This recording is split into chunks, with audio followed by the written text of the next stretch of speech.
Ever felt like your best ideas come in the shower, but then disappear faster than hot steam? Yeah, same. That's why today I'm handing you a tool that feels like brainstorming on steroids. Meet Arena.ai. This is not just another AI assistant. It's a creative sparring partner that helps you explore angles, discover overlooked insights, and challenge your thinking. Whether you're building a micro SaaS, crafting a new landing page, or just stuck staring at a blank Notion doc. In this video, we'll run through real prompts, review quirky results, and I'll show you why I keep coming back to Arena despite having a bunch of paid subscriptions elsewhere. Spoiler: the diversity of models is a secret weapon. Let's dive in. Arena started as a researchy battle arena for language models, where two models answer side by side, you vote, and the system aggregates those votes into public rankings. The important detail: in battle mode, the models are anonymous until you vote. So you're judging the output, not the brand. Then, right after the vote, Arena reveals which models you just compared. And yes, it used to be called LM Arena, and before that, you'll see references to Chatbot Arena. Arena recently rebranded to drop the LM as it expanded beyond just language and into broader evaluation and new modalities with a community of millions of users. Now, quick reality check: Arena is transparent about privacy trade offs.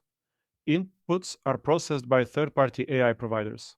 Responses can be inaccurate, and your conversations may be disclosed to providers and may be disclosed publicly for research. So do not paste secrets, customer PII, unreleased numbers, or anything you'd hate to see in a screenshot thread on the internet. Treat it like a public whiteboard. Okay, modes. Battle mode is the main taste test. You type one prompt, you get two answers, you vote. Your vote helps power leaderboards. Simple.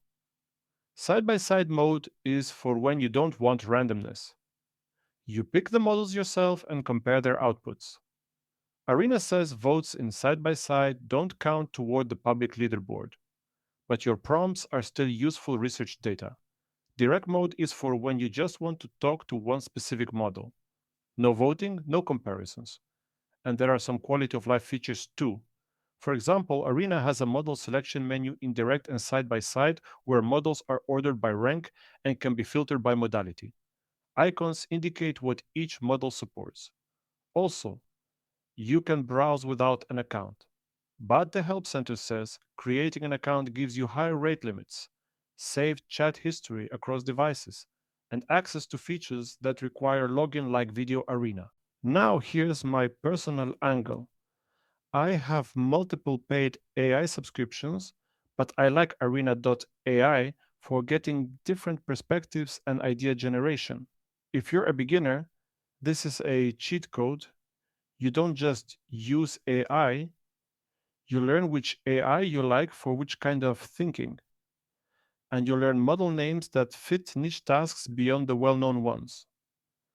Models evolve fast. It's fascinating to watch outsiders become leaders, but usefulness still depends on the task and prompt. That last part matters. The leaderboard is not a religion, it's a map. Arena itself explains its rankings are built from pairwise voting with statistical aggregation, and it also highlights that it tests both open and proprietary models, sometimes even pre release models that show up under codenames in battle mode. So you might literally discover a strong model before it gets properly marketed. Now, let's talk brainstorming. The goal is not to get an answer. The goal is generate a high quality option set. So here's the workflow I recommend inside Arena. Step 1: frame the problem like an adult. Bad prompt: give me startup ideas. Better prompt: I'm building for X persona who has Y pain in Z context with these constraints. Give me 15 ideas, and for each. MVP in 7 days, biggest risk, and the first metric to track.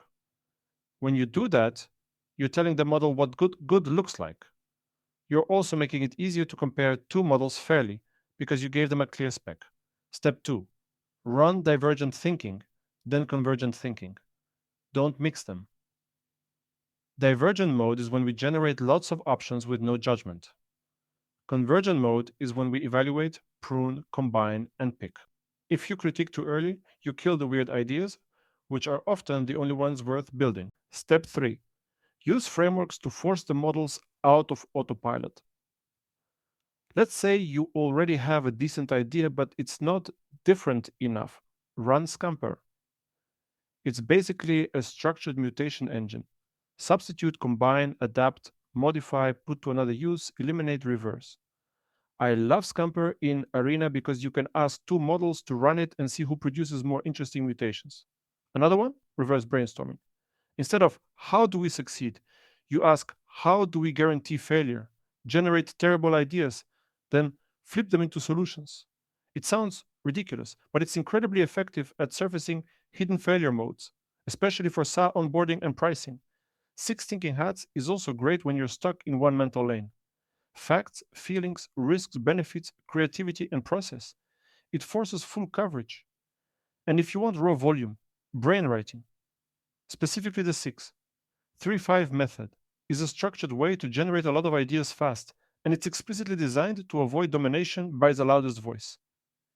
In Arena, we can simulate this by having the model generate ideas as different personas over multiple rounds. Now, quick pit stop. If you're getting value from this, hit like, subscribe, and tell me in the comments what you're building. I'm making more practical builder content like this, focused on tools and repeatable workflows, not AI hype. Okay, mid video contextual aside, because this matters for builders. One underrated way to use Arena brainstorming is for microservice launches. How to find, buy, assemble, or ship a tiny tool, SaaS, or bot that does one job well. Here's the play. Use Arena to generate 20 microservice ideas in a niche you understand. Then ask it to score them against constraints like can be built in a weekend, clear buyer, distribution channel exists, and pricing is simple. Then for your top three, ask for a landing page outline, a 7-day MVP scope, and 5 outreach messages to your first 20 users. That's not magic, it's speed. You still do the work, but you start with a better map. And if you're in the buy instead of build camp, you can even brainstorm acquisition criteria, like what revenue range, churn, tech stack, and maintenance burden you can tolerate. Then generate a due diligence checklist. Your brain stays the CEO. Arena becomes a strategy analyst who never sleeps. Back to Arena. A new feature worth knowing about is Max Arena's router. Arena describes Max as a model router powered by millions of real world votes that routes each prompt to the most capable model for that specific prompt, because no single model is best at everything. If you don't want to choose models yourself, Max is basically the just give me the best shot button. Now I'll show you concrete prompts across the common builder scenarios. Startup ideas prompt.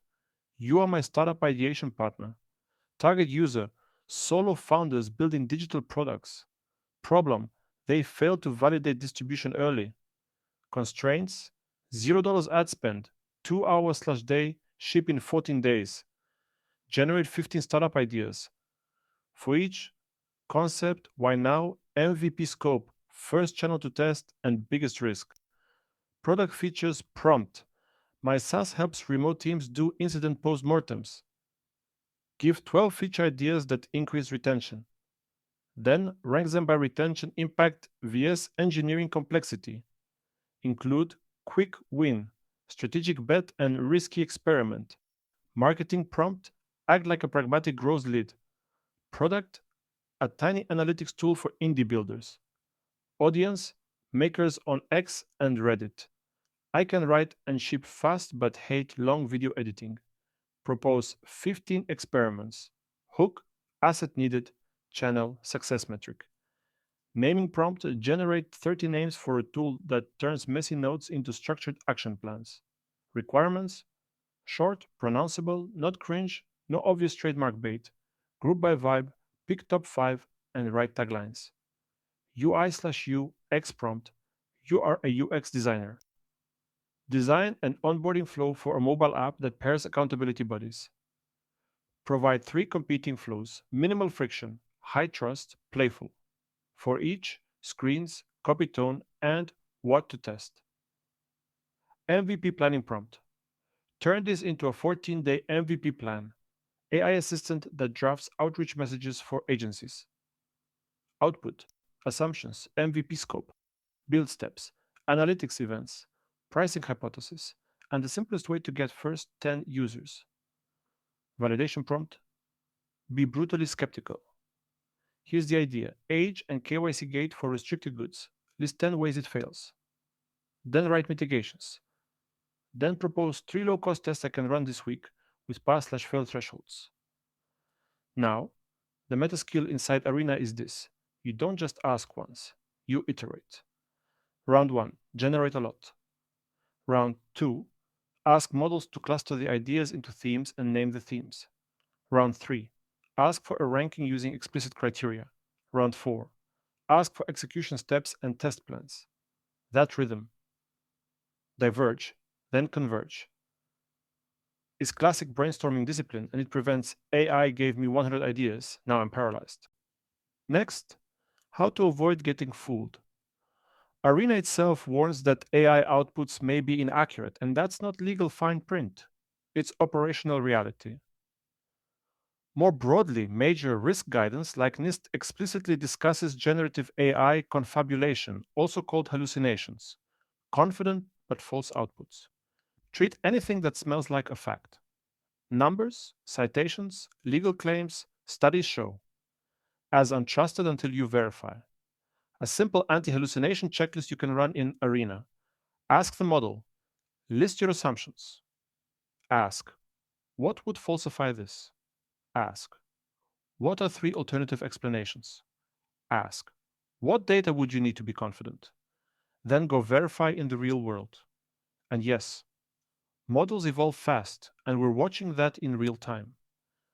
The leaderboard shifts, new models appear, and Arena even runs pre release models under code names so the community can evaluate them early. Fascinating. But the punchline stays the same: usefulness depends on the task and prompt. Now, one more personal thesis, because I think about this a lot. It would be great to run these models offline someday, but that depends on hardware vendors and pricing hint at RAM/GPU costs and possible collusion. I'm not even saying collusion as a fact. I'm saying look at the incentives. When compute is scarce and demand is insane, pricing gets weird. We're seeing AI infrastructure demand ripple into broader component shortages and longer lead times. And memory pricing pressures are a recurring theme in AI infrastructure spend. It's hard to dream about everyone runs frontier models locally when the hardware stack keeps getting more expensive to build. Until that changes, Arena is a practical middle ground. You get access to many frontier models, you can compare them quickly, and you can learn which ones match your exact needs. Beginner, indie builder, SaaS founder, or full time solopreneur. Let's wrap this up. Arena is not just another chatbot. It's an evaluation driven interface for comparing models. Anonymous battles if you want fairness, side by side if you want control, and direct mode if you want flow. It's built on the idea that real world prompts and human preferences matter. And that's why the platform collects prompts and votes and publishes research and datasets. So here's my question to you: what's one thing you're brainstorming right now? A startup idea, a feature, a marketing angle, a name, or an MVP plan?